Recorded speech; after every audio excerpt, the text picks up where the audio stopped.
standing here in Gungahlin in the town centre, and you can see the progress since we last updated has been quite significant. The landscaping has come through, as has the development of the stop structures itself, and the rail has been put down. In fact, we've had our light rail vehicles down through into here over the last few weeks doing our testing and commissioning, which has been a great activity for us to see the progress and the way the vehicles have come into the town centre. You'll have seen significant progress right along the alignment in the last few months since our last update. That progress has included all the stops are now under construction, which is a fantastic outcome for us. Some of them are significantly advanced, particularly the one here in Gungahlin, but also all the way down through Phillip and into Alinga Street, where it's quite a significant structure in its own right that we've now erected there.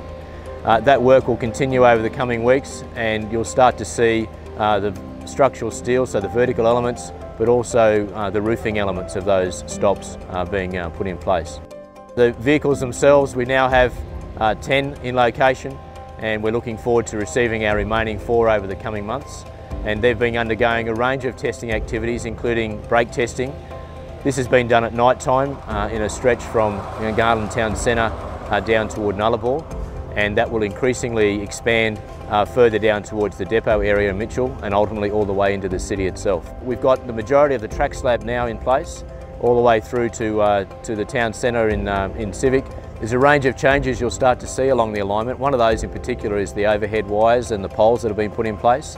You'll see we put the majority of those up now all the way through the depot, and we're starting to place them now down along Federal Highway, and increasingly they'll start to move our way down into the city centre. So the overhead poles and the wires themselves, again, safety message around the overhead wires. Once they're in place, we always treat them as live, and we always need to ensure we have appropriate clearances if we're crossing under those with vehicles that are over-dimensional or high loads. The paving machine that has been the mainstay of putting down the majority of that track slab has now completed its work, and so what we have left to do now is the infills, which will occur in the vicinity of the intersections themselves.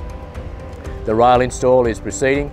Battling against the climatic conditions we have here in Canberra with the really cold evenings has meant we've had to come up with some innovations to ensure that we can continue to in-place rail, and you'll see some of those small heated tents along the alignment as you drive along. That's so we can actually keep the rail nice and dry and allow us to install and keep to our program. Landscaping continues with a number of trees now being put in place, and you'll actually start to notice that we're removing a lot of the hard concrete safety barriers as we've now completed our work along those edges of the median. The depot itself at Mitchell is proceeding at pace. It's now holding, as I said, the 10 vehicles with another 4 to come, and that is actually becoming a real area of focus for us. Soon we'll put our operations team in there, and they'll commence their work up out of the operations centre that we housed in our depot at Mitchell. So all in all, we're proceeding at pace, and we're looking forward to delivering your light rail in the coming months, and looking forward to the great outcome that it will be for the City of Canberra and for the people that will look to use it. Thanks again for your support. Thanks again for your patience as we still work in and around your roads and your intersections, but importantly that work is now starting to come to a close. Can I also ask if you can ensure the safety messages that we're putting out around light rail, if you can take those into account, particularly if you're driving. The key area of concern that I have in this regard is at intersections, and that people understand the impact of light rail vehicles coming through those intersections. Essentially, it's another user of the corridor. If we can all obey the road rules, we'll all stay safe. Thanks very much.